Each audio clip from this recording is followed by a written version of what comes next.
Hi, this is Janet Davis with Boss Lady Productions, and we're here today with Chance Fuerstinger, who is a local filmmaker, screenwriter, actor, and director. How are you today? Good, how are you? Nice to see you. Nice to see you. So, what have you been working on lately? Well, I'm still in post-production for the short film that I wrote and produced and acted in. And what's it called? It's called Here Is Where the Monsters Live. Ooh. It's a short film about living with depression.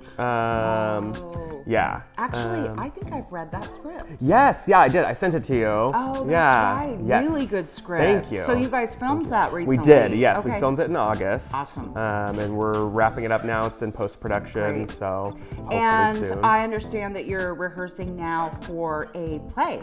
Or or some sort of dinner theater. Yeah, okay, yeah. Tell me a little bit about that. Yeah, so I do shows for the Dinner Detective. They do like murder mystery, cool. like dinner theater. And so what's it's your just character?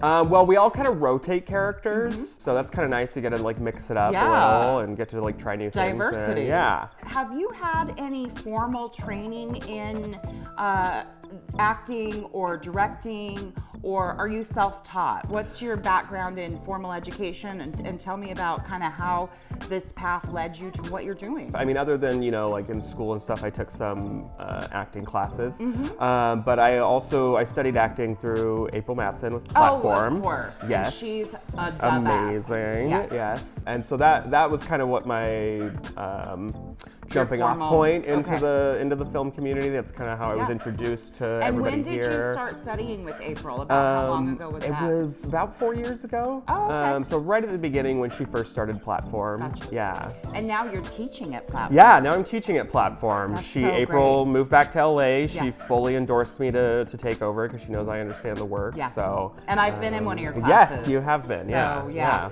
That's great. Congratulations Thank for you. taking up her mantle. Those are big shoes to fill. Yeah, they are. I know. So, what made you decide this is what I want to do, and it's not just a hobby for me? What was that moment for you, if there was one? Well, I mean, I've always considered myself a creative person. I just like creating things, whether that's writing a script or acting. Right. I think those are my preferred, areas of expertise. Yeah. I mean, I wouldn't say I'm an expert, but Well, I would.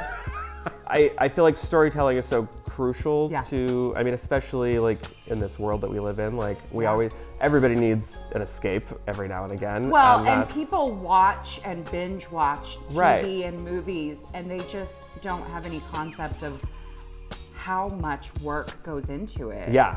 But absolutely. was there a moment for you when you decided this is it for me, or was it just kind of a natural progression? Before I started taking classes with April, I did other murder mysteries and like Wild West shows on the train up in Horseshoe Bend cool. with a company called River City Entertainment. I have heard of them. Yeah, they're great. They're no longer in operation, but like I was like, oh yeah, I love this. This is great. It's amazing. Yeah. And I got paid for it too, so that was great. But I think because there's not a lot of paid gigs. Exactly. Yeah. It was always something that I wanted to pursue, but I just didn't know how to go about doing that. Right. When I met April and started taking Platform and started meeting people in the film community, That's kind of when that was when I was like, cemented. okay, this is what I want to do. Right. Like I need to figure out a way to be able to do this all the So, time.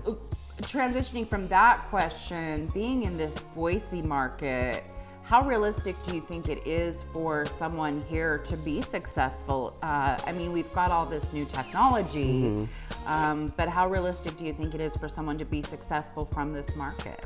I think anybody in any market could be successful if they're ambitious enough and they really have the drive to be able to do it. Exactly. I mean, it's definitely tough. Like it's not something that just Do you falls into your have lap. plans to eventually maybe leave for a bigger market? I mean, maybe. I mean, I don't think not in the foreseeable future. Yeah. I don't think, but maybe eventually down the line. I think. Well, you're just a wee baby, so you've got plenty of time to decide. Right. Yeah. I've got all the time in the world. I mean, I've been in LA, so I've done that, and I'm definitely not going back. And that's I think another kind of hurdle that I've never crossed before. I've never been to LA, not even to just visit. Really? Yeah. So I've got no idea. Well, I prefer to call it Hell-A. But I mean, April's there, so Yeah. she always said if I was gonna go down there for an audition or something, I've got some place to stay. So well, that's great. That's great. You should at least go and check it yeah, out. absolutely. Yeah, I definitely want to. Yeah, it's the epicenter of where most things are made, except for Canada. It seems like everything's being made in Canada. Right. Lately. Yeah. How much did you have to, if you have equipment that you use, like how much did you have to invest in, say, software for screenwriting or equipment that you have, if you're willing to answer that question? What kind of investments have you had to make to be a professional in this community? Yeah, Google Docs had this like screenwriting program for a little while, and then they kind of discontinued it. So then I was using Celtics, or Celtics, whatever it's called. Celtics, I think. I think Celtics is the basketball team. Right, I mean, I don't know.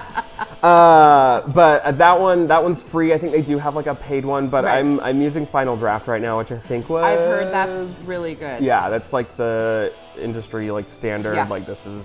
Right. Yeah. It was like $250. So you haven't had to make a significant investment. Right. Yeah, I have it. I mean, I don't have it. I don't have a camera or any like sound equipment or anything like that. So I think the biggest investment that I've had to make was the software for screenwriting, and it's absolutely worth it because they've got all these different formats that you can use. They've got like for screenplays, they have for like teleplays and stage plays. How many scripts do you write per year, would you estimate?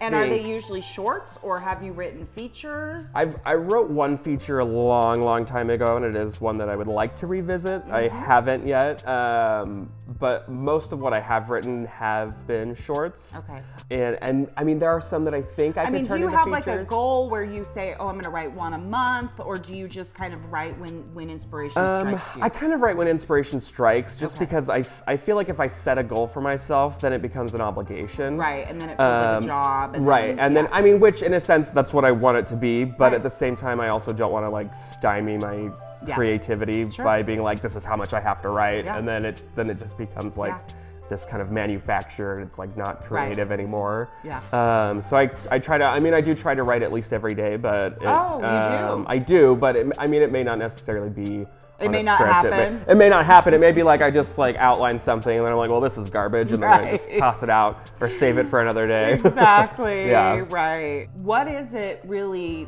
bottom line, that drives you to continue creating and being a part of this community?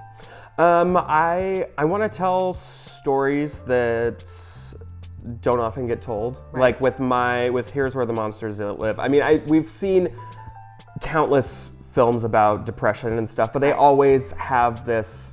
This is what causes the depression. Personally, suffering from rapid cycling bipolar depression, I really appreciate those kinds of stories. And I also am in that same vein where I want to tell stories that other people aren't as willing to tell. Yeah, and so that's what my goal was with Monsters. Was in Hollywood movies, there's always this is what caused the depression, and then by the end of the movie, there's like the resolution to it, and then they're not depressed anymore. It's like, that's not how depression works. It's not realistic. Yeah, so I wanted to tell a realistic story about depression, and I want to tell stories for the LGBTQ community, because those are stories that aren't really being told either, that need to be told, especially for LGBTQ people of color. Right. Those aren't stories being told. Good for you. A whole lot. That's great. I love that answer. I want to give people an opportunity to see themselves in work that otherwise they wouldn't be able to. That's great. I love that answer. My last question for you is there anything that you find unique about the Boise indie film community?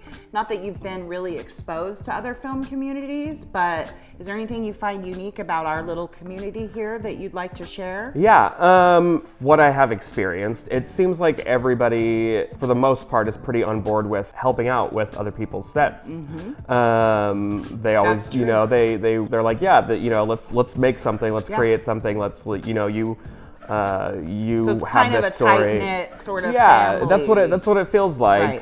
So it's nice that we have that, and there's people that are there to support each other, and hopefully it continues to that's great. be that. Well, Chance, thank you so much for being here. And everybody me. Look into Chance's classes. He teaches at Platform Boise. So he teaches on Monday nights, correct? Yes, Mondays and Wednesdays. Mondays and Wednesdays. Yes. So check that out, Platform Boise.